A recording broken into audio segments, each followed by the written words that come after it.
Hello student, आज हम लोग एक्सरसाइज नंबर 6.5 का क्वेश्चन नंबर फर्स्ट पढ़ने चल रहे हैं। क्वेश्चन देखिए, क्वेश्चन में गिवन है PQR is a triangle right angle at P। Right angle किस पे है? पीठ पे है। If PQ is equal to 10 centimetre and PR is equal to 24 centimetre, find QR। आपको देखिए ये राइट एंगल ट्रायंगल दिख रहा है। राइट एंगल ट्रायंगल कौन सा होता है? जिसमें एटलीस्ट वन एंगल क्या हो, 90 डिग्री हो। तो इसमें आपको दिया गया है राइट एंगल एट P, तो हम लोग यहाँ पे P फिक्स कर दिए कि जहाँ पर राइट एंगल बन रहा है वहाँ पे क्या हो गया, P फिक्स हो गया। अब इन दोनों साइड्स में हमारे ऊपर डिपेंड करता है, हम किसी को भी Q और R कंसीडर कर सकते हैं। हमने इसको Q कंसीडर कर दिया और इसको R। मेजरमेंट हमको गिवन है PQ कितना है, 10 सेंटीमीटर, तो हम PQ की डिस्टेंस कर दिए 10 सेंटीमीटर और PR की डिस्टेंस हमको गिवन है 24 सेंटीमीटर। PR हो गया 24 सेंटीमीटर। ठीक है। अब एक प्रॉपर्टी होती है कि पाइथागोरस प्रॉपर्टी। इसमें क्या होता है, जो हाइपोटेनियस साइड होती है ये, इसका स्क्वायर इन दोनों साइड्स के स्क्वायर के सम के इक्वल होता है। ठीक है। तो हम यहाँ पे उस प्रॉपर्टी का यूज़ करेंगे। प्रॉपर्टी है hypotenuse square is equal to sum of legs square, या आप कह सकते हैं hypotenuse square is equal to base square plus perpendicular square.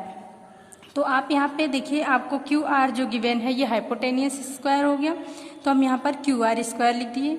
PQ हम जो है वो हमारा परपेंडिकुलर साइड्स हो गई और PR जो है वो बेस साइड हो गई। हमने इसको पुट कर दिया। अब इनका स्क्वायर प्लस 24 का स्क्वायर कर दिया। 10 का स्क्वायर 100 और 24 का 576। इसको मैंने ऐड कर लिया तो हो गया 676। अब ये QR स्क्वायर की वैल्यू मिल गई, लेकिन हमको QR की वैल्यू चाहिए, तो हम क्या करेंगे, यहाँ से स्क्वायर हटाएंगे तो इस यहाँ पे रूट लग जाएगा। हमने रूट लगा दिया और ये 676 जो है वो 26 का स्क्वायर होता है। 26 इंटू 26, इस पेयर में से वन साइड को जब हम ये रूट हटाएंगे तो एक ही नंबर यहाँ से बाहर आएगी। यहाँ से आपकी हो गई QR is equal to 26 centimetre. अब आपका question number second same as है, उसको आप करिएगा। क्वेश्चन नंबर 3 देखिए, a 15 metre long ladder reaches at window 12 height from the ground on placing at the against at wall at the distance A। ठीक है। Find the distance of the foot of the ladder from the wall. कह रहे हैं 5 metre long ladder. Ladder का मतलब हो गया एक सीढ़ी है, कितना है 15 मीटर लंबी है। कहाँ पे है? अगर वो फुट से मतलब कि बेस लाइन से उसको हम लगाते हैं वॉल पे फिट करते हैं, तो वो 12 metre height from the ground at the place of against the wall. वो जो वॉल है उस पे कितना है, 12 मीटर हाइट जो विंडो की है वहाँ तक वो पहुँच जाती है। तो अब हमको क्या करना है, eight the distance A।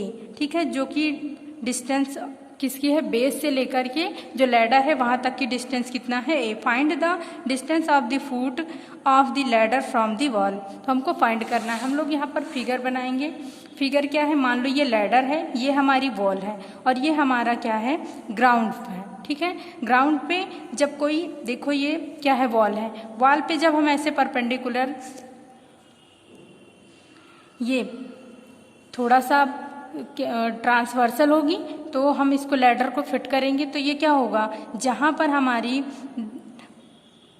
Wall का बेस है वहाँ पर ये 90 एंगल प्रिपेयर हो जाए, और जैसे ही यहाँ 90 डिग्री प्रिपेयर हुआ वैसे ही ये क्या हो जाएगा, राइट एंगल ट्रायंगल बन जाएगा। इसको हम P मान लें, इसको Q मान लें और इसको R मान लेते हैं। तो देखिए राइट एंगल ट्रायंगल है, तो इसमें क्या होगा, हमको लैडर की भी डिस्टेंस मालूम है कितनी है, लेंथ मालूम है 15 मीटर है, और जो 12 मीटर विंडो है मान लो यहाँ पे, तो ये बेस से लेकर के विंडो तक की डिस्टेंस भी मालूम है। हमको बेस का मालूम करना है कि जो लैडर का बेस है और जो वॉल का बेस है उन दोनों के बीच के जो डिस्टेंस है वो कितनी है। तो हम लोग यहाँ पर पाइथागोरस थ्योरम का यूज़ करेंगे। क्या होता है, hypotenuse square is equal to base square plus perpendicular square. तो हम यहाँ पर हाइपोटेनियस हमारा कितना है 15, तो मैंने 15 का स्क्वायर कर दिया। बेस हमारा A है, उसको मैंने A स्क्वायर कर दिया। परपेंडिकुलर हमारा कितना है 12, तो मैंने 12 का स्क्वायर कर दिया। अब हम फाइंड आउट कर लेंगे। 15 का स्क्वायर होता है 225, ए का स्क्वायर ए स्क्वायर होगा। 12 का स्क्वायर क्या होगा 144 हो जाएगा। 225 माइनस 144 माइनस कर देंगे क्योंकि ये यहाँ पे प्लस में है, लेफ्ट में आएगा तो माइनस हो जाएगा। 81 is equal to A square, root over 81 is equal to A की वैल्यू के लिए स्क्वायर हटाएंगे तो यहाँ पे रूट लग जाएगा। और 81 हम जानते हैं किसका स्क्वायर होता है 9 का, तो यहाँ पे ए की वैल्यू हो गई 9 मीटर। ऐसे ही क्वेश्चन नंबर 4 देखिए, इसमें है which of the following can be the side of the right angle triangle. तो क्या करना है, हमको सिर्फ पाइथागोरस थ्योरम का यूज़ करना है और उसमें जो भी हाइपोटेन्यूस की स्क्वायर और बेस स्क्वायर परपेंडिकुलर ये फार्मूला दोनों साइड इक्वल आ जाएगा तो वो राइट एंगल ट्रायंगल होगा, अगर नहीं आता है तो नहीं होगा। देखिए फर्स्ट साइड आपकी 2.5, 6.5 एंड 6 सेंटीमीटर, तो सबसे जो लार्जेस्ट नंबर यहाँ पे दिख रही है वो 6.5 दिख रही है, मतलब ये हो गया हाइपोटेनियस स्क्वायर। इन दोनों में आप कोई भी बेस और कोई भी परपेंडिकुलर कंसीडर कर सकते हैं। तो 6.5 square is equal to 6 square plus 2.2, so 2.5 square. 6 का स्क्वायर 36, 25 का 2.5 का 6.25, इन दोनों को ऐड करेंगे तो आ जाएगा 42.25, अरे 6.5 का स्क्वायर करेंगे तो ये हो गया 42.25। देखिए दोनों की साइड क्या है इक्वल है, left hand side is equal to right hand side, hence these are side of the triangle. ऐसे ही इसका सेकंड है, सेकंड में आपको गिवन है 2 सेंटीमीटर, 2 सेंटीमीटर एंड 5। सबसे लार्जेस्ट साइड क्या है 5, तो ये क्या हो गई हाइपोटेनियस साइड हो गई। Hypotenuse square is equal to base square plus perpendicular square. 5 का स्क्वायर कर दीजिए, 2 स्क्वायर प्लस 2 स्क्वायर कर दीजिए, 2 2 जा 4 एंड 2 2 जा 4, 4 प्लस 4 इज इक्वल टू 8, और 5 का स्क्वायर करेंगे तो 25। देखिए इसमें left hand side does not equal to right hand side, so these are not side of the right angle triangle, अतः ये क्या है राइट एंगल ट्रायंगल की साइड्स नहीं। नेक्स्ट पार्ट इसका है, उसको आप इसी फार्मूले का यूज़ करते हुए कर लीजिएगा। अब हम लोग क्वेश्चन नंबर 5 की तरफ चलते हैं। क्वेश्चन नंबर 5 है a tree is broken at the height of the 5 metre from the ground. मतलब कहने का ये हुआ ए ट्री है, मतलब एक पेड़ है जो क्या हुआ 5 मीटर डिस्टेंस, ग्राउंड से 5 मीटर डिस्टेंस जैसे पहुँचती है वैसे ही वहीं से वो टूट जाता है। And its top touches the ground at the distance of 12 metre from the base of the tree.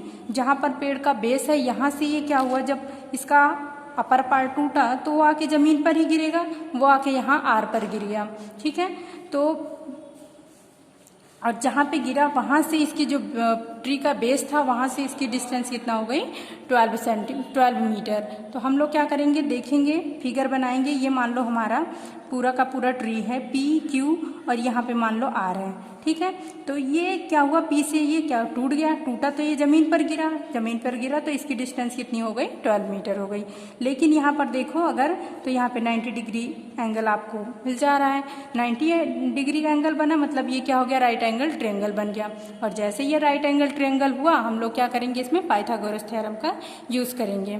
तो हम लिखेंगे by the Pythagoras theorem, Pythagoras theorem. इस थ्योरम का यूज करेंगे हम लोग, क्या होता है hypotenuse square is equal to base square plus perpendicular square. Hypotenuse side क्या है पी आर है, मैंने पी आर स्क्वायर कर दिया। बेस हमारा क्या है आर क्यू है तो मैंने आर क्यू कर दिया, और पी क्यू क्या है परपेंडिकुलर है, मैंने परपेंडिकुलर कर दिया। पी आर हमको नहीं मालूम है तो हम लोग उसको वैसे ही रख देंगे, और हमको बेस और परपेंडिकुलर दोनों मालूम है। पी क्यू की डिस्टेंस कितनी है 5 मीटर, मैंने 5 का स्क्वायर कर दिया। आर क्यू पता है, आर क्यू क्या कर देंगे 12 मीटर कर देंगे, इसका स्क्वायर 5 का स्क्वायर 25 और 12 का 144, दोनों का ऐड कर देंगे 169 हो जाएगा। पी आर की वैल्यू, पी आर स्क्वायर की वैल्यू आ गई 169, लेकिन हमको वैल्यू पी आर की चाहिए, पी आर स्क्वायर की नहीं, तो हम लोग लिखेंगे पी आर। और जैसे यहाँ से हम रूट स्क्वायर हटाएंगे वैसे ही अपोजिट साइड में क्या लग जाएगा स्क्वायर रूट लग जाएगा। 169 का रूट होता है 13, तो पी आर की वैल्यू हमको क्या मिल गई 13। अब हमको क्या करना है, ये तो 13 जो है वो हमें PR की वैल्यू मालूम है, मतलब यहाँ हाफ वैल्यू मालूम है जहाँ से पेड़ जो है ट्री जो है ब्रोकन हुआ था। लेकिन हमें पूरे पेड़ की जो है डिस्टेंस मालूम करनी। हाइट ऑफ द ट्री क्या हो जाएगा, 5 मीटर ये, और प्लस जो टूटा हुआ है वो भाग, दोनों को ऐड कर लीजिए। 5 metre plus 13 metre is equal to 18 metre. Hence the side of the total side of the tree is equal to 18 meter. Thank you. Bye bye. Have a nice day.